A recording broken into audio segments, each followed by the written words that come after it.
Imagine a person born in a prison, spending their entire life within its walls, knowing nothing about the outside world. By the time they reach 50, they would likely believe that this environment is natural and unquestionable, that life is simply meant to be this way. If they were fortunate enough to find love with someone of the opposite sex, they would feel happiness and joy, believing that this was the full essence and meaning of life. Imagine a person born on a small island in the Pacific Ocean, an island inhabited by thousands of people who know nothing of the world beyond their shores, unaware that vast continents exist across the sea.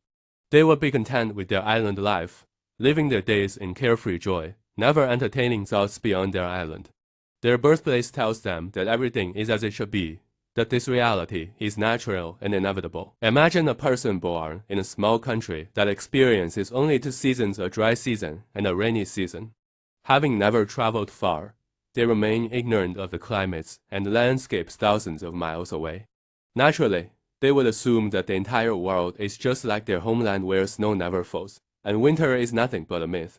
No matter their living conditions or quality of life, they would consider everything normal, believing that life is simply meant to be this way. Imagine a person born on Earth, growing up accustomed to the daily rising and setting of the sun, the animal kingdom governed by the law of the jungle, and human society driven by conflict, competition, and the struggle for energy.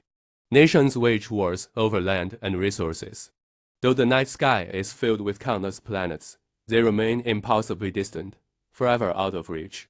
Instinctively, this person would believe that Earth is humanity's only home, and that this way of living is the natural order of existence. Now, imagine if the person born in prison learned of a vast, beautiful world beyond its walls. If the islander discovered that endless oceans led to distant continents. If the one confined to a small nation realized that humanity could live in unity. If the Earth dweller came to know about the 1,000-year world, the 10,000-year world, and the Elysium world that exists beyond this planet, their thoughts would no longer be confined to the limits of their upbringing. They would inevitably feel the urge to break free, or at the very least, to explore the vastness beyond.